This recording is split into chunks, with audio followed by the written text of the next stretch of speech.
Hello everyone, welcome to Betel IAS. I hope आप लोग बहुत अच्छे होंगे। आज हम 15 जुलाई का न्यूज़पेपर एनालिसिस करेंगे।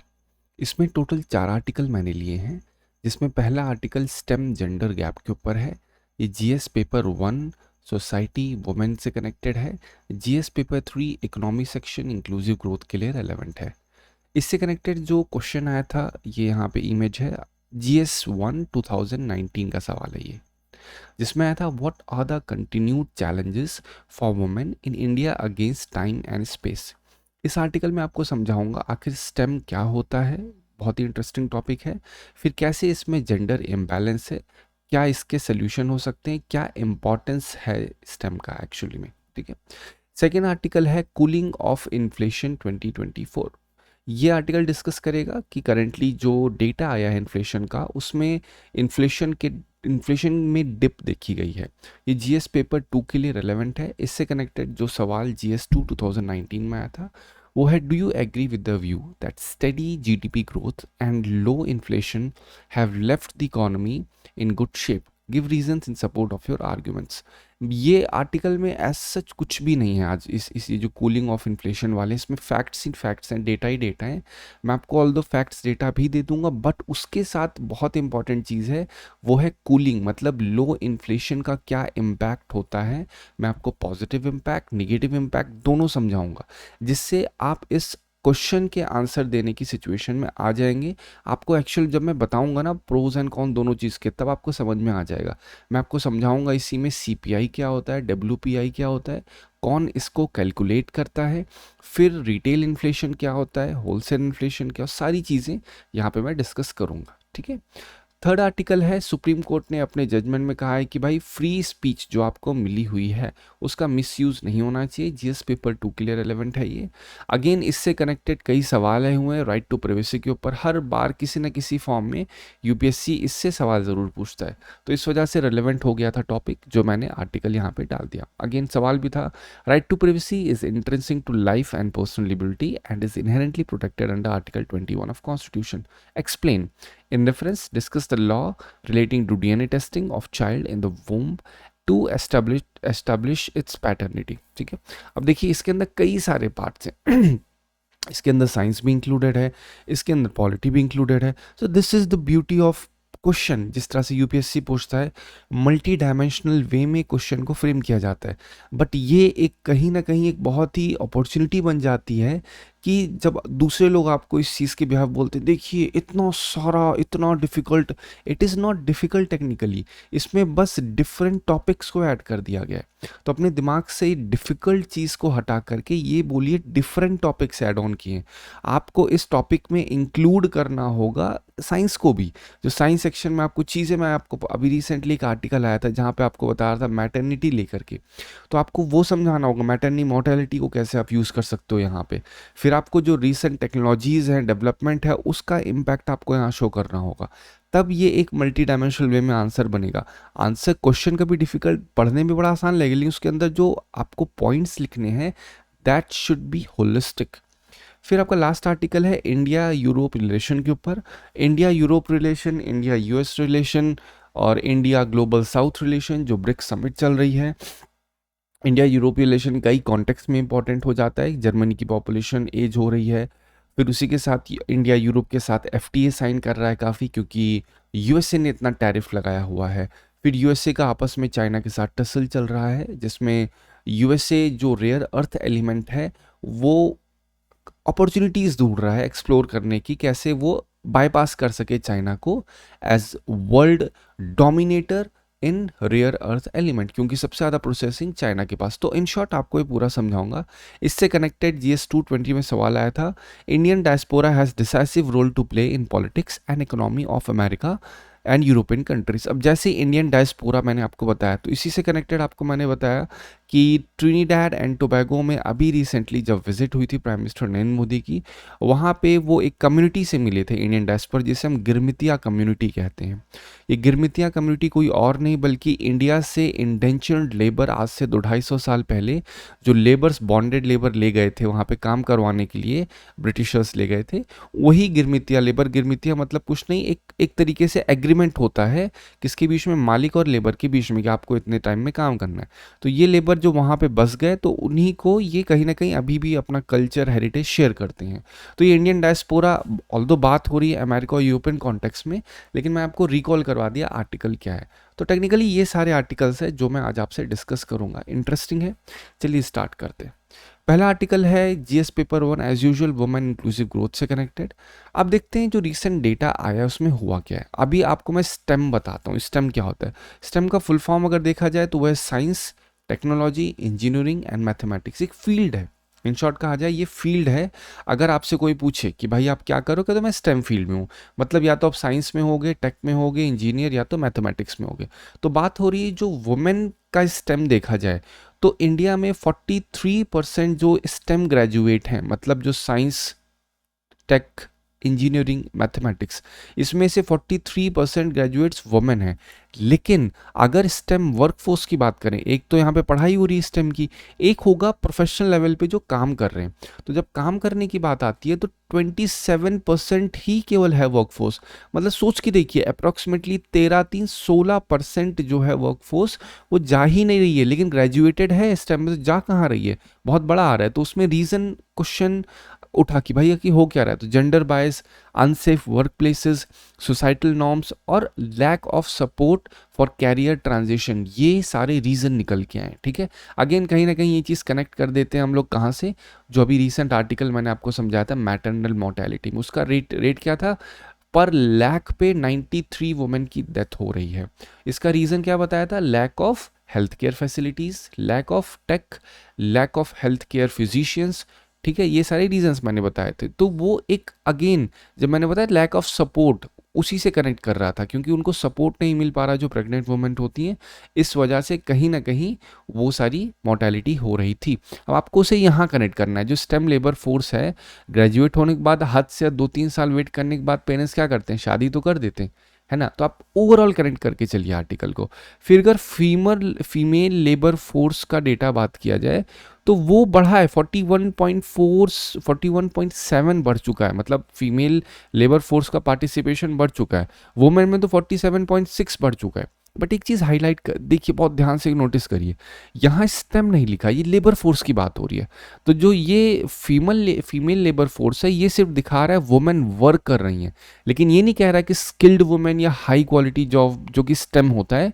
स्टेम में क्या है? साइंस, टेक, इंजीनियरिंग, मैथमेटिक्स, इसमें कोई वुमेन का रेफरेंस नहीं दिया जा रहा है। बट अगेन अगर इकोनॉमिक पोटेंशियल की बात करें तो अगेन अगर वुमेन को वर्कफोर्स में अच्छे से इनेबल किया जाए तो 700 बिलियन तक की जीडीपी जो है वो ऐड कर सकती हैं। वर्ल्ड बैंक ने भी इसने कहा है कि अगर 50% फीमेल लेबर मतलब पार्टिसिपेशन होगा तो जीडीपी को 1% तक वो बढ़ा सकता है, 1% से बढ़ाने का पोटेंशियल रखता है वो। ठीक है, गवर्नमेंट एफर्ट में बात की जाए, बजट 25-26 में जेंडर बजट को इंक्रीज किया गया 8.8% तक जीडीपी का, 4.49 लाख करोड़। मतलब गवर्नमेंट भी अपनी तरफ से एफर्ट्स डाल रही है, आर्टिकल डिस्कस करने की कोशिश कर रहा है। ठीक है, अगर नई पॉलिसीज़ की बात करें तो वुमेन को न्यू टर्म लोन्स मिलने का वो किया गया है, नए स्किल इंस्टीट्यूट्स बनाए गए हैं, टेक बेस्ड स्किलिंग बनाई गई है, skill India new education policy. ये सारी चीज़ें क्यों बनाई जा रही हैं? ये इसलिए बनाई जा रही हैं कि पहली बात तो जो स्टेम में वुमेन ग्रेजुएट हो रही हैं वो काम भी करें स्टेम में। ये ना हो कि भाई साहब बस ग्रेजुएट हो, हाँ हमारी लड़की फला इंजीनियर है, हमारी लड़की मतलब एस्ट्रोनॉट तो नहीं, इंजीनियर है, डॉक्टर है, फिर बोलेंगे टेक फील्ड में है, लेकिन आखिरी में हुआ क्या? एमबीबीएस कर लिया, बीटेक कर लिया, उसके बाद भी तो कुछ करोगे ना। मोस्ट ऑफ द चीज़ क्या होती है, बीटेक कर रखा है, लेट्स से इलेक्ट्रॉनिक कम्युनिकेशन में, फील्ड एकदम डिफरेंट हो रखी है, फील्ड एमएनसी की आ रखी है, तो कहीं ना कहीं जो स्किल सेट है देयर इज़ अ डिफरेंस। इस तरीके से आप लिख सकते हैं, जो एक्चुअल में आपने पढ़ाई कर रखी है और एक्चुअल में जो आप काम कर रहे हो, दोनों में बहुत बड़ा गैप है। उस गैप को हम लोग बोलते हैं स्किल का गैप।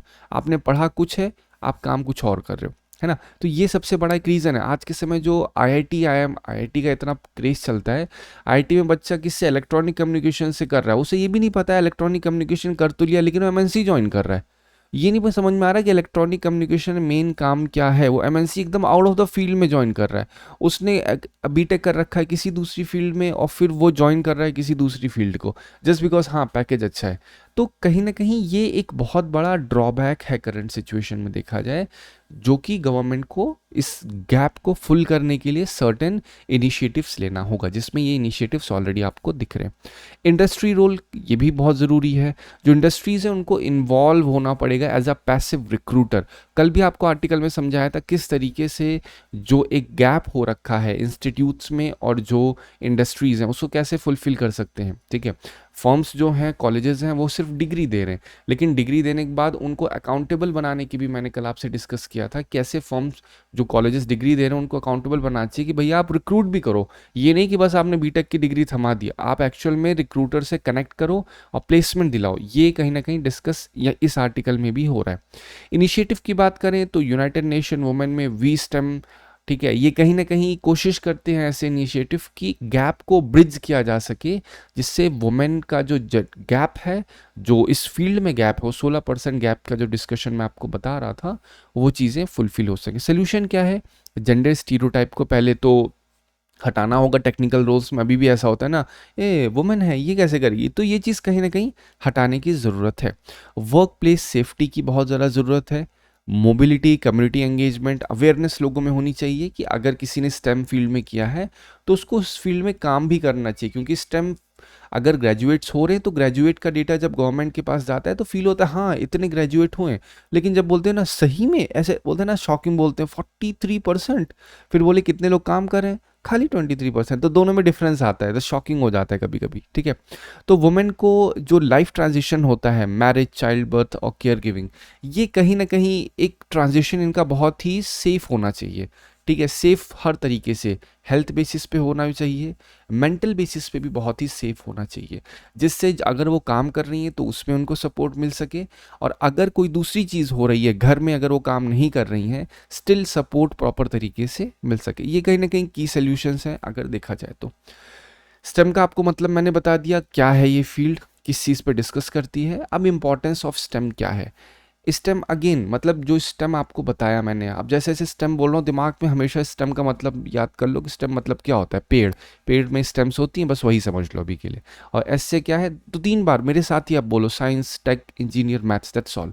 इसकी इंपॉर्टेंस क्या, अगर कोई इस फील्ड में ग्रेजुएट करेगा और वर्क फोर्स होगा तो उससे इकोनॉमिक ग्रोथ बिल्कुल होगी, क्योंकि इंडस्ट्रियल ग्रोथ भी होगी, डिजिटल इकोनॉमी बढ़ी क्योंकि टेक है वो, जॉब क्रिएशन और ज़्यादा होगी क्योंकि ग्लोबली बहुत हाईली डिमांडेड फील्ड है ये। ठीक है, ग्लोबल कॉम्पिटिटिवनेस इंडिया की बढ़ेगी, है ना, क्योंकि इंडिया में अगर स्टेम के ग्रेजुएट्स ज़्यादा होंगे तो ग्लोबली डिमांड भी बढ़ेगी उस वर्कफोर्स की।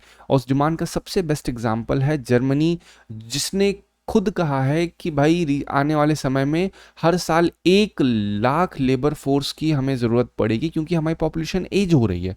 अब जब एज हो रही है तो उससे इम्पैक्ट पड़ेगा उनके कहाँ पे, इकोनॉमी पे। तो हम चाहते हैं कि 1 लाख लोग एम्प्लॉयमेंट मिले उनको, सही तरीके से माइग्रेट करके आए। तो इंडिया को बहुत ही पोटेंशियल पार्टनर का है, तो ग्लोबल कॉम्पिटिटिवनेस बढ़ेगी।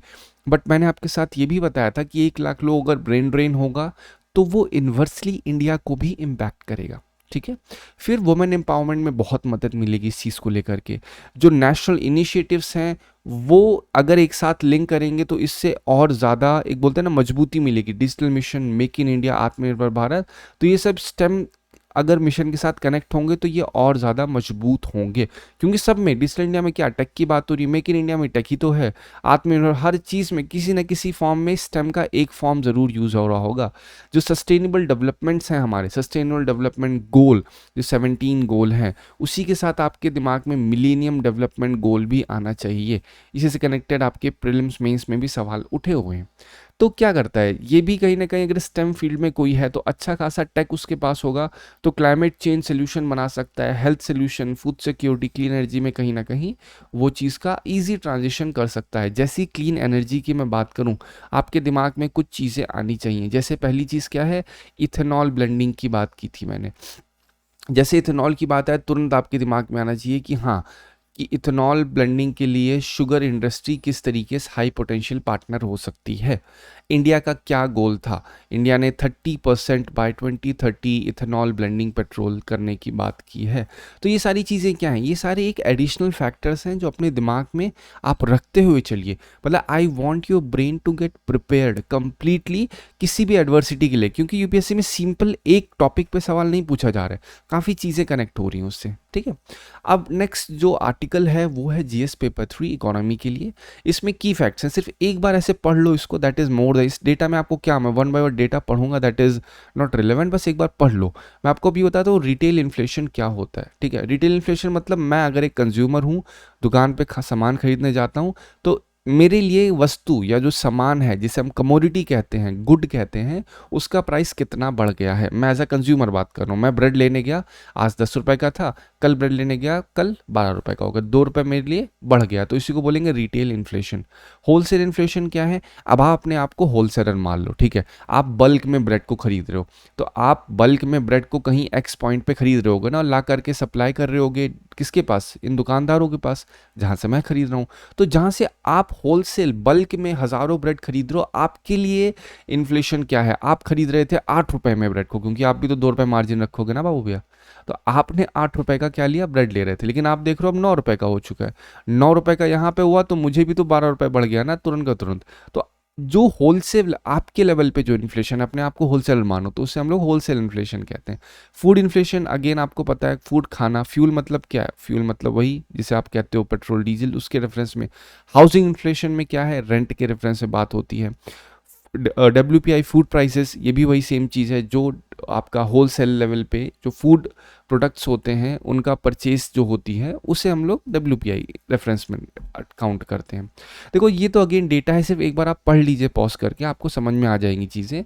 अब मैं मेन पॉइंट डिस्कस करता हूँ क्यों मैंने आर्टिकल लिया है। ठीक है, पहली चीज़ तो एक क्वेश्चन आपने देखा होगा, अभी आपको मैं दोबारा शो कर देता हूँ। क्वेश्चन क्या है, Do you agree with the view that steady GDP growth and low inflation have left the economy in good shape?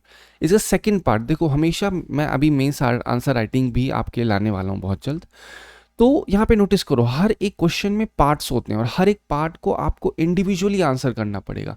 मैं बहुत ही डिटेल में समझाऊंगा किस तरीके से आप क्वेश्चन में एक एक स्पेसिफिक टारगेट को, आपको हर क्वेश्चन में एक नाउन, एक मेन वर्ड पकड़ना होगा। तो इसका पहला पार्ट हटाओ, सेकंड पार्ट लो इन्फ्लेशन के रेफरेंस में बात कर रहा है कि लो इन्फ्लेशन क्या इकोनॉमी के लिए मददगार हो सकता है, क्या इकोनॉमी को एक गुड शेप में छोड़ेगा, बैड शेप में छोड़ेगा। तो मैंने आपको उसी का आंसर यहाँ पे डिस्कस कर दिया है सिर्फ इसी सेकंड, क्योंकि यहाँ क्या हो रहा है, न्यूज़ में क्या है, इन्फ्लेशन कम हुआ है। तो मुझे लगा कि इट्स बेटर कि आपको क्वेश्चन से कनेक्ट, आपको फील होना चाहिए। अब आप कनेक्ट करो, कैसे यूपीएससी सवाल पूछ रहा है, क्या इन्होंने पूछा क्रूड ऑयल प्राइस क्या हो गया, क्या इन्होंने पूछा फ्यूल इन्फ्लेशन क्या होगा, नहीं, दे हैव सिंपली आस्क्ड कि कैसे लो इन्फ्लेशन इम्पैक्ट करता है इकोनॉमी पे, मतलब एक थोड़ा सब्जेक्टिव लेवल पे। तो वही चीज़ आपको समझाता हूँ। हेल्प कब करता है लो इन्फ्लेशन, मदद कब करता है, मदद तब करता है कि जब स्टेबल प्राइस हो और सप्लाई बहुत अच्छी हो। ठीक है, सप्लाई मतलब अच्छी तरीके से प्रोडक्शन हो। इससे और क्या चीज़ होती है, जो कंज्यूमर की परचेजिंग पावर है वो बढ़े। ठीक है, तब इन्फ्लेशन कहीं ना कहीं, लो इन्फ्लेशन मदद करता है। मान लो मेरे पास पैसा बढ़ रहा है, ठीक है, मतलब बढ़ रहा है इन द सेंस, मान लो मेरे पास था 10 ही रुपये या 100 रुपये था, लेट्स से, ठीक है, 100 रुपये था, बढ़ा नहीं है वो, लेकिन जो ब्रेड की प्राइस है वो कम हो गई है, 10 से 9 हो चुकी, मेरे पास 1 रुपये एक्स्ट्रा बच रहा है, नहीं बच रहा। तो ये हेल्प ही कर रहा है मुझे ना, 1 रुपये एक्स्ट्रा बचने से 1 रुपये एक्स्ट्रा मैं कहीं और डाल सकता हूँ। इससे या तो मैं सेव कर लूँ, इस 1 रुपये एक्स्ट्रा को इन्वेस्ट कर लूँ, है ना। तो इससे और क्या होगा, इससे आरबीआई लो इंटरेस्ट रेट मेंटेन कर सकता है, इससे ग्रोथ बढ़ सकती है। मतलब ये तब है कि जो लो इन्फ्लेशन है वो हेल्प किस तरीके से कर सकता है, हेल्प कैसे करता है एक्चुअल में। ठीक है, ये क्वेश्चन रैदर होना चाहिए, कैसे हेल्प करता है और कैसे हेल्प नहीं करता है, कब हेल्प नहीं करता वो, है कि ना, और क्या उसका इम्पैक्ट होता है। तो आप सोचिए, अगर बहुत ज़्यादा प्राइस लो होगा तो ये 9 रुपये का मुझे मिल रहा है, दैट मीन्स ये आप होलसेलर को मिल रहा होगा 7 रुपये में, तो जो मेन इसका प्रोड्यूसर होगा उसको 5 ही रुपये मिल रहा होगा, लेकिन अभी तक इसके पहले उसे 6 मिल रहा, तो एक कम हुआ है, तो डीमोरलाइज होगा, सोचेगा यार अब 1 रुपये तो कम मिल रहा है प्रॉफिट मार्जिन, चलो कुछ और करते हैं। तो 1 रुपये जब वो कम मिल रहा है उसे, तो क्या करेगा, अपना प्रोडक्शन रिड्यूस करेगा, और जब प्रोडक्शन रिड्यूस करेगा, अभी तक 100 ब्रेड कर रहा था, अब बोलेगा अभी हमें केवल 50 करने, तो जो एक्स्ट्रा 50 कम किया है इसके लिए जो लेबर फोर्स लग रही होगी उसको रिड्यूस करेगा। उससे क्या होगा, जब लेबर फोर्स रिड्यूस होगा तो एम्प्लॉयमेंट भी तो घटेगी ना, और जब एम्प्लॉयमेंट घटेगी तो 50 लोग जो एक्स्ट्रा हैं, इन 50 लोगों के पास अब मनी नहीं आएगी, मतलब अभी तक इनके पास पर महीना पैसा आ रहा, लेकिन अब पैसा नहीं आएगा, और जब पैसा नहीं आएगा तो क्या होगा, ये लोग डिमांड नहीं करेंगे प्रोडक्ट की।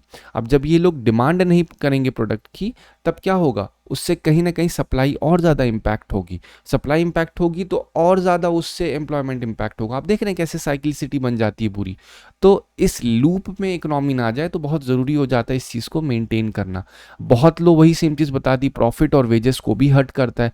हम एज अ मुझे तो बड़ा मज़ा आ रहा है, हाँ हाँ भाई ठीक है 10 का 9 हो गया, लेकिन इस 10 के 9 के लिए कितने वेजेस घटी होंगी वो भी तो रेलेवेंट है जानना, क्योंकि फर्म प्रोडक्शन रिड्यूस करेगी, जॉब लॉस होगा। और अगर मैं एज अ कंज्यूमर हूँ तो मैं अपनी, बोलते हैं ना, ये भी हो सकता है कि मैं अपनी जो स्पेंडिंग है वो डिले कर दूँ। मैं सोचूं चलो अब 9 रुपये हुआ है, 6 रुपये का इंतज़ार करता हूँ मैं। तो 6 रुपये इंतज़ार कर रहा हूँ, मतलब मैं इंतज़ार कर रहा हूँ कि और ज़्यादा उस बेचारे प्रोड्यूसर का लॉस हो और ज़्यादा वेजेस उसकी घटे। मतलब इस पर्सपेक्टिव से कभी सोचा है आपने? आप खुद सोचो। चाहते तो सब है कि भाई साहब प्राइसेस कम हो, लेकिन आप कॉस्ट सोचो, उस प्राइस की कॉस्ट क्या है।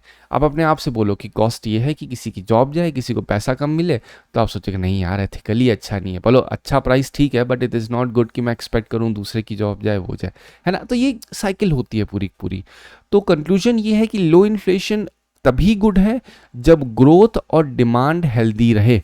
समझ रहे हो, ग्रोथ और डिमांड मतलब प्रोडक्शन भी होता रहे और हम डिमांड भी करते हैं। लेकिन अगर हमने डिमांड कम कर दी या ग्रोथ कम हो गई तो वो चीज़ कहीं ना कहीं पूरी इकोनॉमिक वीकनेस को शो कर देगा।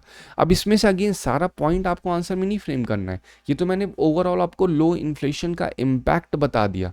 लेकिन अब आपको इससे की पॉइंट्स निकाल के अपने आंसर में फ्रेम करने होंगे कि गुड शेप में कैसे वो कर सकता है इम्पैक्ट। ठीक है, रिटेल इन्फ्लेशन बता दिया, होलसेल इन्फ्लेशन आपको बता दिया क्या होता है, वो होलसेल लेवल पे। कंज्यूमर प्राइस इंडेक्स, अगेन जहाँ जहाँ इंडेक्स लिखा मिले हमेशा याद रखना, ये मैं एक जहाँ के लिए नहीं बता रहा हूँ, बहुत सारी चीज़ों के लिए बता रहा हूँ। इंडेक्स मतलब ग्रुप ऑफ आइटम, बस बहुत ही लेमन टर्म में बता रहा हूँ। इसमें रॉकेट मतलब आई हैव सीन 4-4 5-5 घंटा इन्फ्लेशन को लोग समझाते हैं, मुझे जेन्युइनली समझ में नहीं आता क्या इसमें रॉकेट साइंस है। इंडेक्स मतलब ग्रुप ऑफ आइटम्स, ठीक है। अब मैं कह रहा हूँ ये ब्रेड है, मैंने फिर कहा ये सब्जी है, वेजिटेबल है, फिर मैंने कहा ये दाल है, तो ये 3 हो गए ना। अब एक की प्राइस है 10, एक की प्राइस है 20, एक की प्राइस है 30। तो अगर ये एक एक बोलेंगे तो बोलेंगे भैया ये ब्रेड का इन्फ्लेशन, ये वेजिटेबल का इन्फ्लेशन, ये किसका, ये भी क्या बोला मैंने, पल्सेस का इन्फ्लेशन। लेकिन अब इसी को एक टेबल में बना दें ऐसे करके, ये टेबल बना दिया, 3 चीज़ इसके अंदर उठा करके डाल दी। अब ये 3 चीज़ जो बनी है, जो टेबल बना, इसी टेबल को इंडेक्स कहते हैं। अगर कह रहे हैं कंज्यूमर प्राइस इंडेक्स मतलब जो ग्रुप ऑफ कंज्यूमर गुड हैं उनकी प्राइसेस सीक्वेंस, मतलब एक प्रोडक्ट नहीं होगा इस इंडेक्स में, बहुत सारे कंज्यूमर गुड होंगे। जब होलसेल प्राइस इंडेक्स बोल रहे हैं तो एज अ होलसेलर लेवल पे बहुत सारे जो गुड्स होंगे उनका एक टेबल बनता है। आप सिंपली नेट पे डालो सीपीआई, तो सीपीआई इंडेक्स डालोगे, देखोगे ऐसे टेबल बना होगा, उसके अंदर अलग अलग अलग कमोडिटी पड़ी होंगी, उसमें से एक को उठा लोगे तब वो इंडेक्स नहीं कहलाएगा। इंडेक्स का मतलब ही है ग्रुप ऑफ आइटम्स। ठीक है, चलो तो ये आपको कंज्यूमर प्राइस इंडेक्स बता दिया, जो कंज्यूमर का प्रोडक्ट्स होते हैं उनके इन्फ्लेशन में चेंज, डब्ल्यूपीआई बता दिया। अब क्वेश्चन आता है कि इसको कैलकुलेट कैसे करते हैं, कैलकुलेट करता कौन है, कैसे तो अलग हो गया। तो ministry of statistic and programme implementation में एक आपका वो है, इसकी एनएसओ है, ठीक है, इसके अंदर एक ब्रांच है एनएसओ, वो इस चीज़ को कैलकुलेट करती है, consumer price index urban plus rural combined को। ठीक है, लेकिन अगर यूपीएससी यहीं पर ट्रिक करता है, अगर consumer price index industrial labour, industrial worker, agricultural labourer और रूरल लेबरर की बात कर रहे हैं, तो ये तीनों के तीनों को लेबर ब्यूरो पब्लिश करता है। ठीक है, ध्यान रखना। फिर ये मिनिस्ट्री ऑफ स्टैटिस्टिक नहीं होगा, ministry of statistic and programme implementation, ये एनएसओ इसका हिस्सा है। इस बार भी 2025 में सवाल पूछा गया था, डिपार्टमेंट ऑफ रेवेन्यू किसका हिस्सा है, फिर पूछा गया था। मतलब ये आई थिंक अगर आप देखेंगे तो उसमें 3-4 चीज़ें बोली गई थी कि ये एक डिपार्टमेंट है वो किस मिनिस्ट्री का हिस्सा है। आप एक बार सर्च करेंगे आपको दिखेगा। जब मैं कोई चीज़ बोलूँ आपसे ना, तो सिर्फ आप एक बार ये कंसर्न करो, हाँ सर ने बोला है, चलो वेरीफाई करते हैं सर सही बोल रहे हैं गलत बोल रहे हैं। मैं खुद ये चीज़ कहता हूँ, ठीक है। अब आपको ही पता है humanly it is not possible कि मैं एग्जैक्टली बोलूँ और वो चीज़ तुरंत का तुरंत आपको तो हाँ हाँ ये इस यहाँ पे इस पॉइंट पे, बट स्टिल जो जो चीज़ें मुझे याद आती है मैं बोल देता हूँ। But if I am saying कि ये चीज़ आप सर्च करिए तो ज़रूर सर्च करिए, आपको दिखेगा। ठीक है, इसी 2025 में सवाल पूछा गया था, डिपार्टमेंट था, यहाँ पे मिनिस्ट्री थी। ठीक है, उसी से कनेक्टेड ऐसे एनएसओ पूछ सकते हैं कौन से डिपार्टमेंट में आएगा, यहाँ पे बोल सकते हैं मिनिस्ट्री ऑफ एम्प्लॉयमेंट, बोल सकते हैं सॉरी बोल सकते हैं मिनिस्ट्री ऑफ फाइनेंस कह सकते हैं, या बोल देंगे लेबर मिनिस्ट्री। तो ऐसे करके वो लोग क्वेश्चन को गलत कर सकते हैं। ये बेसिक इन्फॉर्मेशन है, सीपीआई कौन करना मतलब कैलकुलेट कौन करता है, बस उतना ही पता होना चाहिए आपको। होलसेल प्राइस इंडेक्स की बात करें तो ये रिप्लेस कर सकते हैं। मैंने आपको एग्जाम्पल बताया था कि ए नाउन का बी वर्ब बोलते हैं ना, एक इंसान है वो काम करता है, फिर सी इंसान डी काम करता है। तो ये इंसान भी हो सकता है, कोई चीज़ भी हो सकती है। अक्सर यूपीएससी रिप्लेस कैसे करता है, ये ए मान लो कंज्यूमर प्राइस इंडेक्स है, सी आपका होलसेल प्राइस इंडेक्स है। तो अब जो ए कंज्यूमर प्राइस इंडेक्स है, इसमें बोल देंगे कि इसको कैलकुलेट करता है होलसेल प्राइस इंडेक्स का कैलकुलेटर। कौन करता है होलसेल प्राइस इंडेक्स को कैलकुलेट? वो है ऑफिस ऑफ इकोनॉमिक एडवाइजर। तो बोल देंगे consumer price index office of economic adviser करता है, रिप्लेस कर देंगे। बोल देंगे होलसेल प्राइस इंडेक्स कैलकुलेट करता है कौन? एनएसओ। तो ये ऐसे रिप्लेसमेंट अक्सर यूपीएससी खेलता है, इस तरीके से भी अक्सर सवाल को ट्विक्स करके दिखे हैं। ठीक है, तो कौन उसको पूछता है? Office of economic adviser. किसमें? Ministry of commerce and industry में। ऐसे बोल सकते हैं office of economic adviser ministry of finance में आता है, बस वहीं पे आपको तुरंत एक ट्रैप की तरह के ट्रैप की तरीके से काम हो जाएगा आपका। ठीक है, तो इसमें जो 3 मेजर ग्रुप्स होते हैं, primary articles, fuel and power and manufacture products, ये सारी चीज़ें इसमें आती हैं। प्राइमरी आर्टिकल्स में फूड, क्रूड ऑयल, ये सारी चीज़ें कहीं ना कहीं इंक्लूड होती हैं। अभी मैं आपको समझाऊंगा ये क्यों मैंने फूड बोला, क्योंकि इससे कनेक्टेड सवाल है। इसका बेस ईयर क्या है? 2011 एंड 12 इसका बेस ईयर है। ठीक है, और वाइटल इकोनॉमिक इंडिकेटर्स देखा जाए तो क्या है? बजट प्लानिंग हो गया, सोशल स्कीम्स हो गया, मतलब एक तरीके से जो हमारी अर्थव्यवस्था होती है, इकोनॉमी होती है, किस तरीके से उसकी हेल्थ इंडिकेट होती है, उसके अलग अलग टारगेट्स होते हैं, अलग अलग तरीके से गवर्नमेंट उसको मैनेज करती है। अब एक देखते हैं बेस इफेक्ट की बात करते हैं। What is base effect actual में? ठीक है, जब मैंने कहा बेस इफेक्ट यहाँ पे लिखा था, तो हमेशा क्या होता है, जैसे यहाँ पे लिखा है 2011-12 बोथ सीपीआई डब्ल्यूपीआई कैसे कैलकुलेट कर रहे हैं 2011-12 से। आई मैं सीपीआई की बात करता हूँ। ठीक है, इन्फ्लेशन जो कैलकुलेट हो रहा है कि इन्फ्लेशन में इतना 1% बढ़ गया, 2% बढ़ गया, तो कैसे कैलकुलेट कर रहे हैं? बहुत ही अगेन लेमन टर्म में आपको समझा रहा हूँ मैं, बहुत ही ध्यान से सुनिएगा इस चीज़ को। मान लेते हैं 2011 में जो, लेट्स से एक बहुत ही सिंपल सी भाषा में समझाता हूँ, ब्रेड ही ले लो आप। ठीक है, सिर्फ अभी एक कमोडिटी ले रहा हूँ, ब्रेड। ब्रेड का जो प्राइस था ये 10 रुपए था। ठीक, अब क्या हुआ अगले 12 में क्या हुआ, इसका प्राइस 11 हो गया, 12 हो गया, 13 हो गया, ऐसे करते करते 2025 तक आते आते ऊपर नीचे लेकिन घूम फिर के 15 हो चुका है।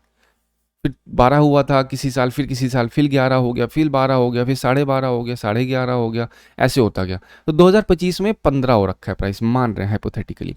एक बात सोचिए, ये जो 15 है बोल रहे हैं भाई, ये बढ़ा है या घटा है? तो हम कैसे डिसाइड करेंगे इसमें कितना प्राइस बढ़ा हुआ है? कोई ना कोई तो हमारे पास एक बेस ईयर होना चाहिए ना, किससे कैलकुलेट करोगे?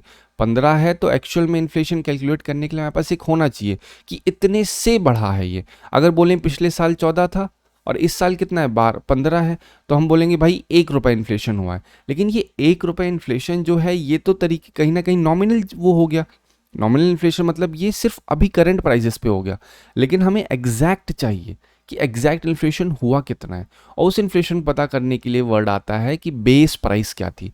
तो बेस प्राइस जाती है बैक में, जब हम जाएंगे तो कहेंगे बेस प्राइस ये थी, मतलब ये एक्चुअल में 10 रुपये जो यहाँ लिखा हुआ है, ये वो है जिसमें इंक्लूडेड है, यहाँ पे हर तरीके की कॉस्टिंग इंक्लूडेड, सारी चीज़ें इंक्लूड करके बहुत ही एक लेजिटिमेट प्राइस, जिसके अंदर एक्स्ट्रा कोई भी एड ऑन्स नहीं किया गया था किसकी तरफ से, जब गवर्नमेंट ने इसको ऐड किया था।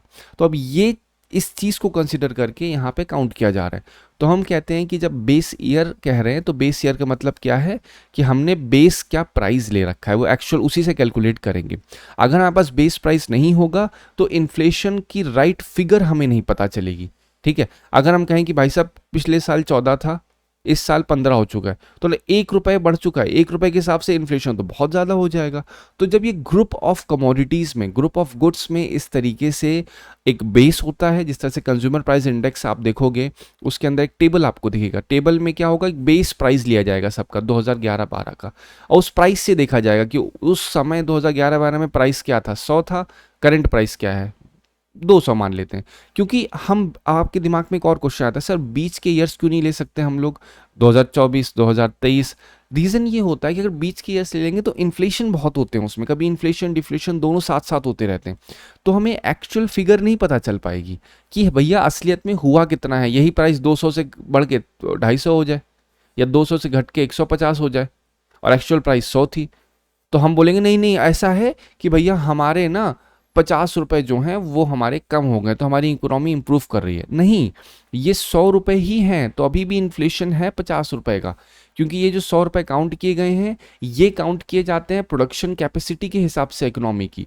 इकोनॉमी में कितनी प्रोड्यूसिंग कैपेसिटी है उसमें ये नहीं काउंट करते कि ये इकोनॉमी में जितना प्रोडक्शन क्या है गुड्स का उसके प्राइसेस कितने बढ़ रहे हैं। अगर एक मशीनरी की औकात है 100 यूनिट प्रोड्यूस करने की और उसमें उसका पर वैल्यू जो है 10 के हिसाब से तो 1000 रुपये हो गया। अब करेंटली अगर इसका 2000 रुपये हो रखा है 2025 में वैल्यू, तो कहीं ना कहीं 1000 एक्स्ट्रा हो रखा है ना, तो इसमें इन्फ्लेशन है। अब अगर कल को 2026 में इसका प्राइस हो जाए 1900 रुपये और हम बोले चलो अब तो 1900 रुपये हो चुका है, मतलब इन्फ्लेशन कम है, लेकिन एक्चुअली देखा जाए तो इकोनॉमी के पास पोटेंशियल केवल 1000 का ही है अभी भी। तो 1000 का पोटेंशियल होने के बाद भी यहाँ 900 रुपये एक्स्ट्रा है प्राइस में राइस। तो ये एक ओवरऑल बेस इफेक्ट का मतलब होता है। ठीक है, इसी से कनेक्टेड एक वर्ड आता है बेस इफेक्ट में, base erosion and profit sharing. ठीक है, इससे सवाल भी आया था, आप नेट पे डालिएगा base erosion profit sharing PYQ आपको दिख जाएगा। इसमें क्या होता है, जो टैक्स स्ट्रक्चर्स में लूप होल्स होते हैं उसका यूज़ कर लेते हैं बिजनेसमैन। मान लो मैं एक बिजनेसमैन हूँ अभी के लिए, ठीक है, अगेन मैं अपने आप को बलि चढ़ाता हूँ आपको समझाने के लिए। मैं एक बिजनेस कह रहा हूँ, बिजनेसमैन हूँ और मैं पैसा कमाता हूँ। ठीक है, सोचता हूँ कहाँ से प्रॉफिट निकाल लूँ एकदम माइक्रो से माइक्रो चीज़ में। तो मैंने देखा टैक्स में बड़े लूप होल्स हैं इंडिया के, और मैं एक MNC चलाता हूँ, ठीक है, बाहर का रहने वाला हूँ। तो मैंने क्या किया कि मैं एक प्रोडक्ट को यहाँ पे लेके आता हूँ और बेचता हूँ। मान लो मेरा एक प्रोडक्ट है मोबाइल फ़ोन, ठीक है, मोबाइल फ़ोन है, मेरी कंपनी X है। अब मैंने देखा मोबाइल फ़ोन X जब मैं इंडिया में ला रहा हूँ 10,000 रुपये का, ठीक है, और उसे जब मैं बेच रहा हूँ 15,000 रुपये में, तो इससे क्या हो रहा है कि 15,000 5,000 मेरा प्रॉफिट हो, तो 5,000 प्रॉफिट है, मुझे 10% देना पड़ रहा है।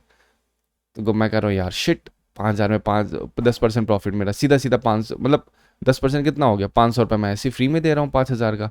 लेकिन अब मैंने दिमाग लगाया, मैंने कहा दिमाग, यू वेरी चालाक, मैं भी चालाक हूँ।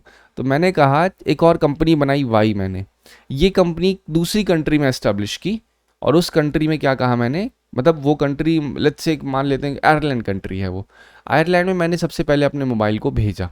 वहाँ पे टैक्स एकदम नल एंड वॉइड है, मतलब एकदम बोलते हैं ना बहुत ही फ्रेंडली स्ट्रक्चर है टैक्स का। तो वहाँ पे मैंने प्रोडक्ट को भेजा और वहाँ पे जो प्राइस थी यही 10,000 प्राइस को मैंने 14,000 बना दिया। अब यही आयरलैंड से वाई कंपनी भेजेगी इस फ़ोन को और इंडिया में बेची कितना, 15,000 रुपये का। और जब 15,000 का बेचेगी तो मेरे पास प्रॉफिट एक्चुअली कितना हो रहा है, मैं शो कितना कर रहा हूँ भैया, मेरे पास तो 14,000 रुपये की मेरी कॉस्टिंग थी, सिर्फ 1,000 का प्रॉफिट हो रहा है। तो 1,000 का प्रॉफिट हो रहा है, 10% आप केवल 100 रुपये ले लो, बाकी बस सब कुछ मेरा है। तो कितना बचा है, मैंने 400 रुपये बचा है। तो इसी को कहते हैं बेस इरोजन प्रॉफिट शेयरिंग। मतलब आपका जो स्ट्रक्चर है टैक्स का उसमें कहीं ना कहीं ट्विक्स करके बिजनेसमैन जब फायदा उठाएं, उसी को हम लोग ये टर्म्स कहते हैं। ठीक है, चलिए अब ये 2020 में सवाल आया था, एक बार आप पढ़िए, the weightage of food in consumer price index is higher than that in wholesale price index. पढ़ते ही लग रहा है the wholesale price index does not capture changes in price of services which CPI does। Again wholesale price index में एक चीज notice करो, आप क्या हो, होलसेलर हो, तो आप तो प्रोडक्शन किसी कमोडिटी कर रहे हो ना, सर्विसेज का तो नहीं कर रहे हो, तो ये तो अपने आप सही ही है। The reserve bank of India has now adopted WPI as its key measure of inflation and to decide on changing the key policy rates. नहीं, वर्ल्ड बैंक कह रहा हूँ, रिजर्व बैंक ऑफ इंडिया ने WPI नहीं बल्कि CPI को अपना की मेजर बना लिया है। ठीक है, तो इस तरीके से आप बहुत ही अच्छे से समझ सकते हो। अब कंज्यूमर प्राइस इंडेक्स की बात करो तो ऑब्वियस सी बात है भाई, कंज्यूमर प्राइस इंडेक्स में क्या होगा, यहाँ पे ये थोड़ी होगा कि हाँ हमने कितनी, मतलब मशीनरी थोड़ी खरीदी जा रही है, यहाँ पे तो consumer durable non durable products खरीदे जा रहे हैं। जब मैं कह रहा हूँ ड्यूरेबल नॉन ड्यूरेबल प्रोडक्ट्स, मतलब क्या होता है, ड्यूरेबल मतलब ऐसे प्रोडक्ट जो कि जिसकी वैलिडिटी, जो कि एक्सपायरी समझ, जैसे फ़ैन मैंने खरीदा, तो फ़ैन क्या ऐसा तो है नहीं कि आज यूज़ करूँगा, सालों साल यूज़ करूँगा। अगर एक गुड खरीदा खाने वाला तो वो क्या है, वो नॉन ड्यूरेबल है। ठीक है, तो इससे कनेक्ट करके आप वर्ड्स को समझ सकते हो। इसी के साथ आप जैसे ये टाइप्स में आए कि टाइप्स ऑफ गुड्स, उसी में टाइप्स ऑफ एम्प्लॉयमेंट भी समझिए। टाइप्स ऑफ एम्प्लॉयमेंट क्या होती है, सीजनल एम्प्लॉयमेंट क्या होती है जो सीजन बेसिस पे लोगों को मिले, फ्रिक्शनल अनएम्प्लॉयमेंट क्या होती है ये पता करिए, साइक्लिकल अनएम्प्लॉयमेंट क्या होती है ये पता करिए, डिस्गाइज अनएम्प्लॉयमेंट क्या होती है ये आपको पता करना है। ठीक है, जो वर्ड्स बोलिए कि लाइन में से आप समझिए। ठीक है, तो आप समझोगे तो आपको अपने आप समझ में आना स्टार्ट हो जाएगा। ठीक है, चलिए, तो ये क्वेश्चन 2020 में आया हुआ था, इसको आप बहुत ही आसानी से कर सकते हैं। फिर बात करते हैं कि with reference to India consider the following statement 2010 में again wholesale price index is available on monthly basis only. Again मैंने पहले कहा जहां ओनली है तुरंत गलत मत करो बट दिमाग लगाना स्टार्ट कर दो, ठीक है। As compare to consumer price index for industrial label the WPI gives less weightage to whole food articles. अब सोचिए, कह रहे हैं कि अगर हम consumer price index industrial labour की बात करें तो WPI लेस वेटेज देता है फूड आर्टिकल्स को, और यहाँ ये फूड आर्टिकल्स को कनेक्ट करो इस फूड आर्टिकल से। नोटिस कर रहे हो बस इन्होंने ट्विक्स क्या किए। 2020 का सवाल है, 10 साल बाद उन्होंने बस उसको बोलते हैं ना we are different but we are same same, वो एक I have seen that thing. तो वो कहीं ना कहीं वैसे कनेक्ट कर रहे हैं, वही सेम चीज़ को दूसरे तरीके से फॉर्म आपके सामने ला के रखा हुआ है, ठीक है। तो आप इस तरीके से इंटरकनेक्शन जब करेंगे तो आपको और अच्छे से समझ में आएगा, राइट। नेक्स्ट आर्टिकल देखते हैं, GS पेपर 3 एनवायरमेंट कंजर्वेशन के लिए रेलेवेंट है। तो इसमें क्या हुआ है, इसमें काजीरंगा जो नेशनल पार्क है वहाँ पे बर्ड सर्वे हुआ है, और बर्ड सर्वे में कुछ की स्पीशीज़ जो हैं जिसमें क्रिटिकली एंडेंजर्ड बंगाल फ्लोरिकन, मैंने इस आर्टिकल को लिया ही सिर्फ इसलिए क्योंकि यहाँ कुछ की पॉइंट्स दिखे, एक बंगाल फ्लोरिकन, एक है फिन वीवर, ठीक है। तो ये दोनों स्पीशीज़ के बारे में आपसे मैं डिस्कस करूँगा। इसका हाईलाइट क्या है, कहीं ना कहीं ये सिग्निफिकेंस शो करता है ग्रासलैंड बर्ड डाइवर्सिटी की, जो काजीरंगा में वेट फ्लड प्लेन्स हैं जहाँ पे बर्ड्स आती हैं ब्रीडिंग के लिए, तो उसको शो करता है कहीं ना कहीं, ठीक है। और इससे एक बहुत ही अच्छे तरीके से आप कह सकते हो ना, बर्ड सर्वे में जो चीज़ें हाईलाइट हुई हैं उसमें ये भी पता चलता है जो कंजर्वेशन एफर्ट्स हैं और जो स्पीशीज़ का डॉक्यूमेंटेशन हम लोग कर रहे हैं वो कहीं ना कहीं एक पॉजिटिव डायरेक्शन में जा रहा है। और जैसी काजीरंगा की बात आई तो अभी आपको मैंने अभी 2-3 दिन पहले का आर्टिकल था जब मैंने कहा था जो राइनोज़ हैं जिनकी पोचिंग होती है, उन्हीं राइनोज़ के जो हॉर्न्स होते हैं उन हॉर्न्स का DNA निकाल करके क्या किया जा रहा है, उनके DNA सैम्पलिंग की जा रही है, एक तरीके से राइनोस का आधार कार्ड बनाया जा रहा है, ठीक है। अब ये आधार कार्ड क्या होगा, इस राइनोस के आधार कार्ड से पता चलेगा कि जेनेटिक मेकअप क्या है राइनोस का। तो अगर सारे राइनोस जो 2000 प्लस राइनोस हैं, अगर इसका हमारे पास प्रॉपर DNA मिल जाएगा तो अगर कभी कोई राइनोस मरा मिलता है तो हम उसको कनेक्ट कर सकते हैं, हाँ इसका हमारे पास डेटा है या नहीं है। डेटा है तो हम ईजिली कनेक्ट कर सकते हैं, हाँ क्राइम कहाँ पे हुआ, कैसे हुआ, प्लस इसी के साथ हम कंजर्वेशन एफर्ट्स भी और अच्छे कर सकते हैं। ये था, आप इसका एक बार PDF दोबारा पढ़ सकते हैं, उस प्रोजेक्ट का नाम पढ़ सकते हैं जो राइनो को, इस राइनो के DNA सैम्पलिंग करने के लिए बनाया गया था, ठीक है। चलिए अब बंगाल फ्लोरिकन की बात करें, क्रिटिकली एंडेंजर्ड स्पीशीज़ है, ठीक। कहाँ पे, टॉल ग्रासलैंड में रहती है, ब्रह्मपुत्र तिराई, क्योंकि अक्सर क्या होता है जो क्वेश्चन स्पीशीज से उठता है यही पूछते हैं कि हाँ स्पीशीज़ की हैबिटेट कैसी है, इंडिया नेपाल कंबोडिया में होते हैं। थ्रेट्स क्या हैं, अगेन एक बार आप पढ़ लो, ये इन थ्रेट्स में habitat loss, grassland degradation, poaching भी कहीं ना कहीं रीज़न है इनके थ्रेट्स का। कंजर्वेशन इंपॉर्टेंस, बहुत ही rarest bustard in the world है, बस्टर्ड जैसे आए तुरंत का तुरंत आपके दिमाग में ग्रेट इंडियन बस्टर्ड आना चाहिए। जो एक और क्रिटिकली इंडेंजर्ड स्पीशीज़ है, कहाँ पे है, यह है राजस्थान में। क्या इनको दिक्कत हो रही थी, आप सोच के देखो। पहले तो ये हो रहा था कि सुप्रीम कोर्ट ने कहा कि जो एरिया है जहाँ पे रहती हैं, अब आपको पता करना है कि क्या है, डेजर्ट है कि डेजर्ट नेशनल पार्क है या कौन सा पार्क है, वो आपको पता करना है, किसका, ग्रेट इंडियन बस्टर्ड का। तो सुप्रीम कोर्ट ने क्या कहा था, जो ऊपर से लाइंस जाती हैं, कौन सी, जो इलेक्ट्रिक लाइंस होती हैं उसमें फंस के कई बार मरने के ग्रेट इंडियन बस्टर्ड के केसेस आए थे, तो उसको हटाने की बात हुई थी। फिर अभी जब जियोपॉलिटिकल मूव हो रहा था किसका, इंडिया पाकिस्तान का, तो वहाँ पर ये भी देखा गया था कि जो ये एरिया है अगर ये कॉन्फ्लिक्ट में आएगा तो ग्रेट इंडियन बस्टर्ड भी बहुत ज़्यादा इम्पैक्ट होंगे, कहीं ना कहीं ये बॉर्डर पे है, बहुत ज़्यादा अंदर भी नहीं है बहुत ज़्यादा बाहर भी नहीं है, तो इस वजह से इसकी इंपॉर्टेंस बन जाती है, ठीक है। शेड्यूल 1 में इसको प्रोटेक्ट किया गया है, साइट्स अपेंडिक्स 1 में डाला गया। साइट्स मतलब क्या होता है, convention of trade in endangered species, ठीक है, convention of trade in endangered species. इसमें क्या होता है, अपेंडिक्स 3 होते हैं। पहले अपेंडिक्स में क्या होता है कि जो ट्रेड होता है वो कम, मतलब कहीं ना कहीं प्रोहिबिटेड होता है कंट्रीज़ के बीच में। सेकंड में क्या होता है कि कुछ कंट्रीज़ अपने साथ ट्रेड, मतलब ऐसा नहीं है कंप्लीटली ट्रेड प्रोहिबिट कर देंगे सर्टेन कंडीशंस के साथ। थर्ड में प्रोहिबिटेड नहीं होता बट एक कंट्री अपनी तरफ से इनिशिएटिव लेके बोल सकती है कि भैया ऐसा है, हमें ये एक्स जो स्पीशीज़ है ना इसका ट्रेड नहीं करना चाहिए क्योंकि एक्स मेरे यहाँ पे हो रही है, लेकिन अभी भी वो एंडेंजर्ड नहीं होती है, क्रिटिकली एंडेंजर्ड नहीं होती है, तो कहीं ना कहीं ट्रेड के ऊपर बात करता है।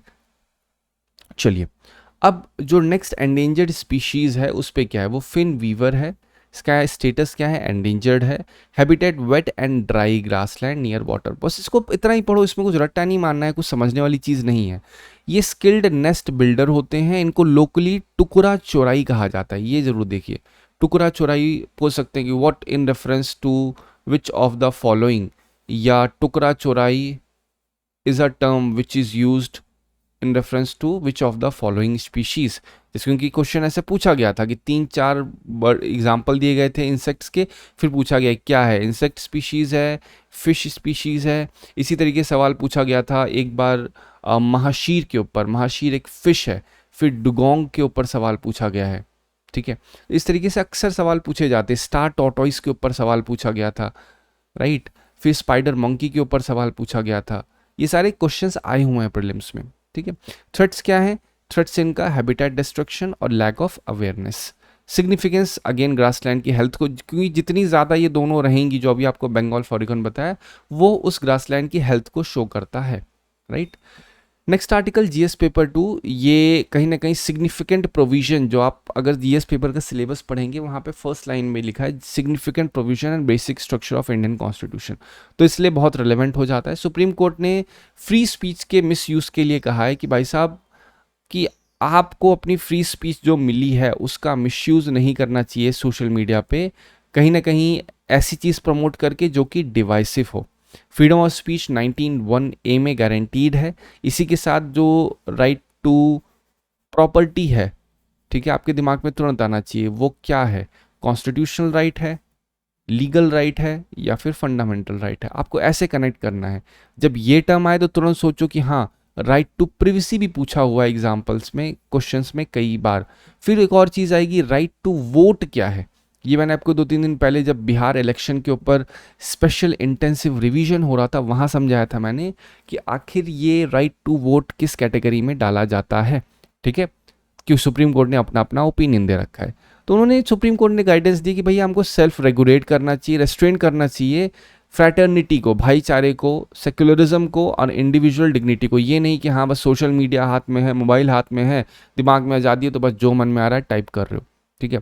एब्यूजिव हार्मफुल कंटेंट ऑनलाइन में उसको बहुत अच्छे से रेगुलेट करना चाहिए, ठीक है। सेंसरशिप नहीं कि बंद कर दो, बट रेगुलेशन उसका बहुत ज़्यादा ज़रूरी है, ठीक है। ये अगेन वज़ाकत खान जो थे उन्होंने अपनी प्ली डाली थी सोशल मीडिया कंटेंट के ऊपर, बट कहीं ना कहीं सुप्रीम कोर्ट का मेन एक चीज़ वही आई थी कि सेल्फ रेगुलेट होना ज़रूरी, क्योंकि इट इज़ नॉट पॉसिबल कि 140 करोड़ को हम लॉ पुलिस से रेगुलेट कर सकते हैं। सेल्फ रेगुलेशन अवेयरनेस बहुत ज़रूरी है इन सब चीज़ों के लिए। इंपॉर्टेंस क्या है, अगर हम सेल्फ रेगुलेट करते हैं, सेल्फ रेस्ट्रेन करते हैं, तो क्या उसका एक तरीके से हो सकता है सोशल हार्मनी मेंटेन होगी हमारी इस डाइवर्स सोसाइटी में, national unity, sovereignty and integrity maintain होगी, इंडिविजुअल डिग्निटी और हेट स्पीच कहीं ना कहीं क्या होगी, वो बचेगी, हम कम करेंगे। रिस्पॉन्सिबल और कंस्ट्रक्टिव डेमोक्रेटिक डायलॉग करेंगे, मतलब अगर कुछ हो रहा है तो कंस्ट्रक्टिव क्रिटिसिज्म करेंगे, ये नहीं क्रिटिसिज्म कर रहे हैं तो किसी की कास्ट के, किसी के रिलीजियस बेसिस पे हम कर रहे हैं। यूपीएससी में अक्सर आपको जब भी क्वेश्चन है आपको इसी तरीके से आंसर्स को फ्रेम करना है। इंपॉर्टेंट देखो, इसलिए मैं लिख देता हूँ एक कीवर्ड में highlight, importance, demerits, reasons, issues. तो उससे क्या है, उसके अंदर पॉइंट से 1-2 पॉइंट तो आपको याद रहेगा ही रहेगा, ठीक है। कहीं ना कहीं जो स्टेट इम्पोज रेस्ट्रिक्शन सेंसरशिप है उसको रिड्यूस करना चाहिए, क्योंकि स्टेट में क्या है, अक्सर कई बार देखा गया है कि जो गवर्नमेंट होती है दूसरी कंट्रीज़ में वो ज़्यादा इंटरफेयर नहीं करती, वो सोचती है हाँ चलने दो जो बोलना है, फिर अचानक सेंसरशिप ले आएगी, बोलेगा ऐसा है हम लोग ना बहुत ही ज़्यादा संवेदनशील हैं, हम लोगों ने इस मुद्दे को समझा है और हम अब सेंसरशिप लगाते हैं, अब सोशल मीडिया पे ऐसे वर्ड्स नहीं यूज़ हो सकते। तो लोग भी कहेंगे यार ये तो बंद करी गवर्नमेंट, तो गवर्नमेंट रीज़न देती नहीं, आप ही लोग गलती कर रहे हो ना। तो कहीं ना कहीं ये चीज़ कम होनी चाहिए कि सेंसरशिप ना हो, सेल्फ रेस्ट्रिक्शन होना चाहिए, ठीक है।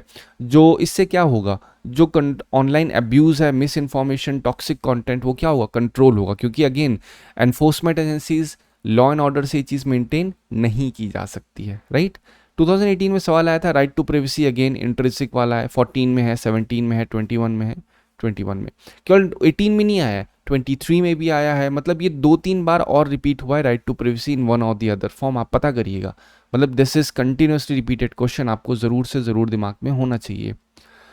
लास्ट आर्टिकल हमारा जीएस पेपर 2 इंटरनेशनल रिलेशन के लिए रिलेवेंट है, जहाँ पे इंडिया यूरोप रिलेशन किस तरीके से एक स्ट्रैटेजिक रीसेट हो सकता है, जैसे हम देख रहे हैं currently new era of engagement कर रहा है, क्योंकि जो हमारा हिस्टोरिकल डिस्टेंस था, पहले क्या था कि हाँ नहीं इंडिया यूरोप अलग है, वेस्टर्न नेशन को हम लोग नहीं अंग्रेज के तरीके से कंसिडर कर रहे थे, बट अब कहीं ना कहीं वो डिस्टेंस कम हो रहा है और हम स्ट्रैटेजिक पार्टनरशिप की तरफ बढ़ रहे हैं। ठीक, क्योंकि ग्लोबल डिसऑर्डर है, बहुत बड़ी चीज़ है। करंटली आप देख लो मिडिल ईस्ट अलग सिचुएशन में आ रखा है, अगर आप रशिया यूक्रेन देखोगे अलग है, तो इंडिया के लिए ये चीज़ बहुत ज़रूरी हो जाती है कि हम किस चीज़ को फॉलो कर रहे हैं।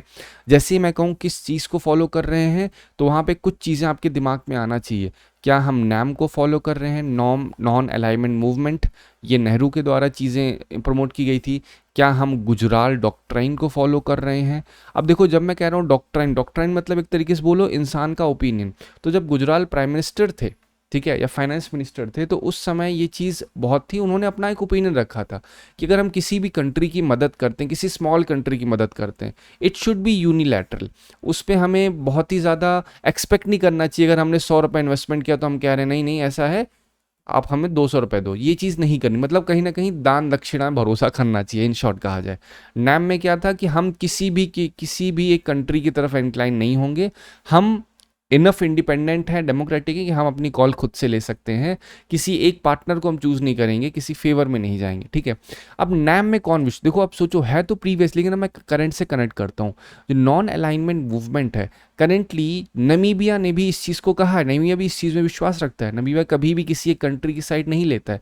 रिसेंटली जब प्राइम मिनिस्टर नरेंद्र मोदी की वहाँ पे विजिट हुई, वहाँ पे यही चीज़ डिस्कस हुई थी कि हम दोनों विश्वास रखते हैं इस चीज़ में। गुजराल डॉक्ट्राइन का यूज़ कहाँ पे होता है, जो ट्रिनिडैड एंड टोबैगो में इंडिया ने इस इन्वेस्टमेंट किया है, पर प्रोजेक्ट के बेसिस पे $60,000 का इन्वेस्टमेंट किया है इंडिया ने कि यह हम करेंगे, और उसी ट्रिनिडाड एंड टोबैगो को collision for disaster resilient technology का हिस्सा बना रखा है। फिर हमने क्या कर रखा है, वहाँ पे गिरमितिया कम्युनिटी को हमने OCI कार्ड देने की बात की, ओवरसीज सिटीजन ऑफ इंडिया देने की बात की है। और क्या किया है हमने, हमने वहाँ पे स्कूल इंफ्रास्ट्रक्चर को बिल्ड करने की बात की है, राइट। और हमने क्या किया है, हमने वहाँ पे UPI स्टार्ट करने की बात की। तो ये सब क्या है, ये सारी चीज़ें शो करता है गुजराल डॉक्ट्राइन को, हम सिर्फ मदद कर रहे हैं सॉफ्टवेयर का। वहीं पे चाइना को देखो, चाइना मदद तो कर रहा है लेकिन साथ ही साथ रिटर्न भी उतना लेता है, कहता है भैया ऐसा है, मदद की है भूलना नहीं भैया, हम आपको एजुकेशन दे रहे हैं, हम आपको हॉस्पिटल दे रहे हैं। इंडिया ने भी वही सेम चीज़ की है, हेल्थ केयर फैसिलिटी अपग्रेड करने के लिए यहाँ पे इन्वेस्टमेंट किया है। तो ये सारे डॉक्ट्रिन के हिसाब से मैंने आपको लाइव एग्जांपल दे दी। अक्सर आप लोग पता है आइसोलेशन में पढ़ते हो, स्टैटिक अलग पढ़ रहे हैं, चलो नॉन अलाइनमेंट मूवमेंट अलग पढ़ रहा हूँ, लेकिन आप लाइव एग्जाम्पल को ढूंढते हो करंट में, यार कहाँ से मुझे लाइव एग्जाम्पल मिले, बट मैं आपको दे रहा हूँ और करंट में ही हुआ है। क्योंकि अभी रिसेंटली 10 दिन में प्राइम मिनिस्टर नरेंद्र मोदी की विजिट ट्रिनिडैड एंड टोबैगो में भी हुई है। कहाँ पे है ट्रिनिडैड एंड टोबैगो, ये आपको पता करना है। ठीक है, आपको बहुत अच्छे से समझाया, चलो बता ही देता हूँ। साउथ अमेरिका, यहाँ पे देख लो साउथ अमेरिका में इस जहाँ पे ट्रिनिडैड एंड टोबैगो आपको मिलेगा, ये अटलांटिक ओशन है। नमीबिया की बात करो तो नमीबिया आपको कहाँ मिलेगा, वो भी शोर पे ही है, इस जहाँ पे इस ये एक लोकेशन है किसकी, ट्रिनिडैड, उसकी आपका नमीबिया की। ठीक है, तो दोनों कंट्रीज़ बहुत ज़्यादा इंपॉर्टेंट हो जाती हैं हमारे लिए। क्यों, क्योंकि यहाँ पे एक जहाँ पे हम लोग नैम की बात कर रहे हैं, एक जहाँ पे गुजराल डॉक्ट्राइन की कहीं ना कहीं डिस्कशन हो रहा है। ठीक है, इस तरीके से कभी कोई इंपॉर्टेंट स्टैटिक इन्फो होगी, मैं आपको करंट के साथ उसका कनेक्शन दे दूंगा आपको, राइट। चलो अगेन टॉपिक ये चल रहा था, लेकिन मैं आपको एड ऑन इसमें बता दी चीज़ें। अब इसमें कहीं ना कहीं दोनों के विजन शेयर्ड हैं। ठीक है, मिडिल विजन शेयर्ड है इन द सेंस, हमको पता है मल्टीपोलर वर्ल्ड है, रूल बेस्ड ग्लोबल ऑर्डर अगर हमें एस्टेब्लिश करना है, तो हमें सबसे पहले अपने विजन को शेयर जब हम करेंगे, हम सेम चीज़ एस्पायर करेंगे कि हमें क्या चाहिए, तो कहीं ना कहीं वो चीज़ एक सिस्टमैटिक फॉर्म में आ पाएगी, जो कि बियॉन्ड US चाइना बाइपोलैरिटी है। मतलब चाइना और USA का अपना चलता है, लेकिन हम ये कहते हैं हमें ऐसा करना चाहिए। एक्चुअली ये तो आर्टिकल है, मतलब ऑथर शशि थरूर ने अपना दिया है, तो हम ये कह रहे हैं कि हमें फोकस करना चाहिए एस्पिरेशनल होने के ऊपर, बजाय ये कोशिश करके नहीं नहीं आप अलग हो यूरोपियन अलग है, हमें शेयर्ड अपने कॉमन इंटरेस्ट पे डिस्कस करना चाहिए। ठीक है, अब अगर इंस्टीट्यूशनल बायलैटरल कोऑपरेशन की बात करें तो इंडिया और यूरोपियन यूनियन की काफ़ी टाइज हैं, ट्रेड में, टेक में, सिक्योरिटी, क्लाइमेट चेंज में। और जो बायलैटरल टॉक्स हैं वो भी बढ़ रही हैं, फ्रांस में जर्मनी, इटली, नॉर्डिक्स और ईस्टर्न। अब फ्रांस जैसे ही वर्ड आया तुरंत आपके दिमाग में होना चाहिए फ्रांस में यूपी। इसी बार 2025 में सवाल आया हुआ था कि यूपीआई से कनेक्टेड सवाल था कि यूपीआई कहाँ कहाँ पे शुरू, आई थिंक 24 में 25 में, I am pretty much sure दोनों में से एक साल में सवाल आया हुआ था। इसी 25 में आई थिंक आया था। कंट्रीज़ के नाम इसी बार था, हाँ आई एम श्योर इसी बार था, जिसमें यूएई कहा था, फ्रांस कहा था, फिर एक दो कंट्री कहा था इसमें कौन कौन सी कंट्रीज़ ने यूपीआई अडॉप्ट कर लिया है। ठीक है, तो इस तरीके से कहीं ना कहीं क्यों हुआ वो, क्योंकि बायलैटरल लिंक हुआ है, हम लोगों ने ट्रेड एग्रीमेंट किया है, तो ये चीज़ कहीं ना कहीं एक प्रमोट करती है एक म्यूचुअल एफर्ट को, और शो करती है कि हम कैसे अपने स्ट्रैटेजिक इंटरेस्ट को फुलफिल कर सकते हैं आपस में कोऑर्डिनेट करके।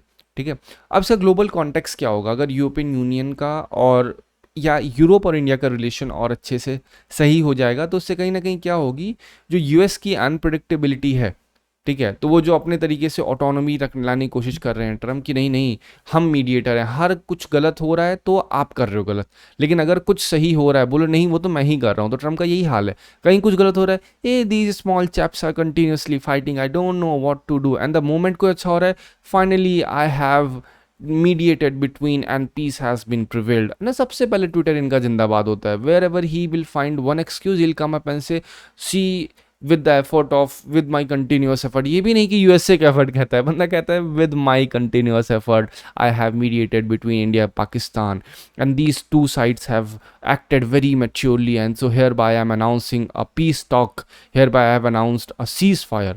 वही सेम चीज़ इसराइल और ईरान में कर दी इन्होंने। तो पता नहीं कौन सा सस्ता नशा करता है ये बंदा, मतलब it is beyond any logic, beyond any rationality. ठीक है, चलिए, तो इंडिया का जो शिफ्ट है नॉन अलाइनमेंट, वो कहीं ना कहीं मल्टी अलाइनमेंट डिप्लोमेसी पे जा रहा है। ठीक है, ऑल्दो अगेन आपको कनेक्ट करना है, नॉन अलाइनमेंट नमीबिया में भी रेफरेंस बताया, लेकिन अब हम लोग नॉन अलाइनमेंट में तो हैं, लेकिन ये नहीं कह रहे किसी का अलाइनमेंट ले रहे हैं, हम मल्टी अलाइन हो जा रहे हैं। मतलब मान लो ए बी सी डी को हम बोल रहे हैं हम किसी की तरफ अलाइन नहीं है, ये एक ऑप्शन है, तो ए बी सी डी बोलेंगे भैया किसी की तरफ नहीं है, ज़्यादा उड़ो नहीं। लेकिन अगर हम सबके साथ अलाइन हो जाएंगे ये तो एक दूसरे को बुरा नहीं बोलेगा, सी डी को नहीं बोलेगा तुम तो उसके साथ नहीं हो, सी आके हमें नहीं बोलेगा भैया तुम डी के साथ चले गए हो, तो डी को बोलेगा क्या तुम्हारे साथ भी तो ही है मैं हूँ। तो मतलब ये भी कहीं ना कहीं एक अलग ही लेवल पे होता है, it is also good thing even though. ठीक है, चलो अब इकोनॉमिक और टेक अपॉर्चुनिटीज़ की बात करें तो यूरोपियन यूनियन में एफडीआई जो है वो 70% 15 से 22 बढ़ा है। ठीक है, फ्रांस का 370, फ्रांस तो मतलब बहुत नेक्स्ट लेवल पे गया है। ठीक है, जो कॉल भी हुई है कि अर्ली हार्वेस्ट डील और होनी चाहिए, क्लाइमेट सेंसिटिव कोऑपरेशन होना चाहिए, कुछ क्राइसिस भी हैं जैसे कार्बन बॉर्डर टैक्स के ऊपर कई टसल या फिर हम कह सकते हैं डिसएग्रीमेंट्स हैं, उसको लेकर भी डिस्कशन हो रहा है। वही मैंने कहा ना, आप क्राइसिस जो यूरोप में है उससे कनेक्ट करिए। क्राइसिस क्या है, पहली तो एजिंग पॉपुलेशन है, ये भी क्राइसिस ही चल रही है।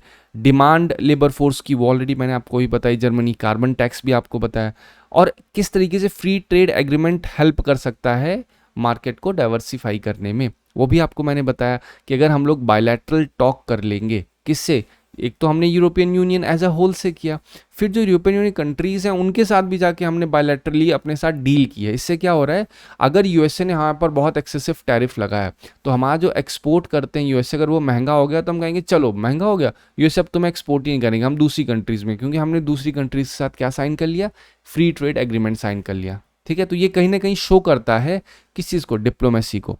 अब अगर बात करें ईमेक की, ठीक है, तो ये एक कहीं ना कहीं क्या हो सकता है, एक नया सिल्क रोड हो सकता है ट्रेड और इनोवेशन के लिए। ठीक है, अब ये क्या है, ये कॉरिडोर है अगेन। अब जब कॉरिडोर है आपका यूरोपियन, तो उसमें कहीं ना कहीं ये चीज़ तो बहुत रेलेवेंट हो जाएगी कि हम लोग जिस तरीके से चाइना को देख रहे हैं वो सिल्क रोड पे बेसिस कर रहा है, तो हमें भी इन्वेस्टमेंट करना चाहिए इस चीज़ को लेकर के। तो ये एक अपॉर्चुनिटी शोकेस करता है। अगर हम टेक्निकल पार्टनरशिप की बात करें तो एआई, सेमीकंडक्टर, ग्रीन एनर्जी और डिजिटल गवर्नेंस, ये सब क्या है, ये कॉमन एरियाज़ हैं जो ग्लोबली बहुत हाईली डिमांडेड हैं, तो इसलिए ज़रूरी हो जाता है कि हम इन सब एरियाज़ में बहुत अच्छे से कोऑपरेट करें। मोबिलिटी डिफेंस की बात करें तो अगेन हमारे पास अभी भी एक ज़रूरत है, ये नीड ऑफ एन आर ये है कि हमारे पास एक मोबिलिटी पैक्ट होना चाहिए कि स्टूडेंट्स का कैसे, बोलते हैं ना, जो बच्चे यहाँ से बाहर पढ़ने जाते हैं वो किस तरीके से मॉनिटर किए जाएंगे, या किस तरीके से उनका प्रॉपर, बोलते हैं ना, डॉक्यूमेंटेशन बोलो या प्रॉपर प्रोसेस वो बहुत ही अच्छी तरीके से स्ट्रीमलाइन कर देना, जिससे कोई भी प्रॉब्लम अगर फेस होती हो तो उसको रेक्टिफाई किया जा सके, ठीक है। मल्टीलैटरलिज्म की बात अगर करें तो कहीं ना कहीं अगर हम देखें United nation, WTO, quad, AI governance, ये सारे के सारे ये अगर एक साथ मिल के काम करेंगे तो हम जो मल्टीलैटरल इंटीग्रेटेड ऑर्डर होता है वो एस्टेब्लिश कर सकते हैं। लेकिन करंट सिचुएशन क्या हो रखी है, सब कुछ डिवाइड हो रहा है। यूनाइटेड नेशन का सबसे हाईएस्ट जो डोनेशन देता था कौन देता, यूएसए देता था। यूएसए ने कहा भैया हम नहीं दे पाएंगे अब डोनेशन, तो उसी से कनेक्टेड एक आर्टिकल भी समझाया मैंने आपको। अगर यूएसए ने डोनेशन देना बंद किया तो बाय 2030 अप्रॉक्सीमेटली 50 मिलियन डेथ होने के चांसेस हो जाएंगे, ठीक है। इसमें बच्चों का बहुत बड़ा रेशियो होगा, ये भी आपको समझाया था। आप सोच रहे हैं कितना बड़ा इम्पैक्ट होगा। तो ये जो ऑर्गेनाइजेशन है इन सब में कोऑपरेशन की बात तो ज़रूरी है, लेकिन इसका इम्पैक्ट क्या होगा वो भी कहीं ना कहीं ज़रूरी हो जाता है हमारे लिए समझना। तो अगेन ये सारी क्या है, सिर्फ आर्टिकल के रेफरेंस की बातें हैं। अगर मैं आपको बहुत ही सिंपल सी भाषा में समझाऊं कि इस पूरे आर्टिकल से क्या आप सीख सकते हो, तो एक चीज़ है कि इंडिया और यूरोप की पार्टनरशिप क्यों ज़रूरी है, वो हमारे लिए जानना बहुत ज़रूरी हो जाता है। पहला रीज़न, यूएसए की जो प्रेजेंस है, ठीक है, वो अपने आप को ऐसे ऑटोनोमस ना बोले कि नहीं हम ही सब कुछ है, जो हम बोलेंगे वो करो, ठीक है। ये चीज़ होने से हम बच जाएंगे। साथ ही साथ हम अपने टेक का एडवांसमेंट और अच्छे से कर पाएंगे। हमारी जो और फील्ड है, स्टेम फील्ड जिसे अभी मैंने डिस्कस किया था, उसको कनेक्ट करिए यहाँ पे। स्टेम फील्ड देखो, ये सिर्फ आर्टिकल के रेफरेंस में चीज़ें थी। अब इसमें से मैं वन बाय वन बोलूँ, इंपॉर्टेंस क्या है, वो सारी चीज़ें मैं कई बार आपको बता चुका हूँ, लेकिन फिर भी बाय वर्ड जो बता रहा हूँ आप उसको यूज़ कर सकते हो आंसर्स में। तो स्टेम फील्ड जो है वहाँ पे भी क्या रेलेवेंस है, स्टेम फील्ड में क्या था, रिकॉल करो तुरंत, साइंस, टेक, इंजीनियर, मैथ्स। तो ये अगर एडवांस होंगे तो कहीं ना कहीं रिलेशन जो होगा इंडिया और उसका यूरोप का, वो और ज़्यादा अच्छे तरीके से हम इम्प्रोवाइज़ कर सकते हैं टेक की फील्ड में। और यूरोपियन यूनियन में कहीं ना कहीं क्लाइमेट को बहुत ज़्यादा प्रायोरिटी दी जा रही है ना। लेकिन अगेन क्लाइमेट के साथ साथ अब वहाँ पे एनर्जी डिमांड इतनी है कि वो लोग फिर से स्विच कर रहे हैं धीरे धीरे फॉसिल्स पे, क्योंकि उन्हें एनर्जी डिमांड फुलफिल करनी है। कहें भैया साफ बाद में खाएंगे, पहले तो अभी आज खाने के लिए हो, कल का किसने देखा है, ये अब उस चीज़ पे आ रहे हैं। सेम यूएसए ने भी किया है। यूएसए ने क्या किया, बिग ब्यूटीफुल बिल ला करके वही सेम चीज़ बोल दी, कहा कि अब से जो हम इंसेंटिव सब्सिडीज़ दे रहे हैं क्लाइमेट रिजिलियंस टेक्नोलॉजीज़ को लेकर के, जैसे इलेक्ट्रिक व्हीकल हो गई, सोलर पैनल्स हो गए, टाइडल प्रोजेक्ट्स हो गए, इस पर हम 2027 से बंद कर देंगे देना। और जितने भी हमारे फॉसिल फ्यूल प्रोजेक्ट्स हैं जैसे शेल गैस के हो गए या फिर आपका क्रूड ऑयल के हो गए, सब हम दोबारा रिवाइव कर रहे हैं और अच्छे तरीके से, ताकि हम भी एक ग्लोबल प्लेयर और अच्छे से बाहर होकर निकल सकें। इसमें सबसे ज़्यादा बढ़िया कौन कर रहा है, चाइना। भाई साहब नेक्स्ट लेवल पे काम चल रहा है। इसने क्लीन एनर्जी में भी उतना इन्वेस्टमेंट किया है हेविली, साथ ही साथ फॉसिल फ्यूल को भी बहुत ही ऑप्टिमाइज कर रहा है अच्छे तरीके से। तो international relation is all about Jio political motive, किसका कितना मोटिव है, कौन उस मोटिव को कहाँ से फुलफिल कर पा रहे हैं, ठीक है। आई होप आपको इस आर्टिकल से मदद मिली होगी। Thank you so much for watching.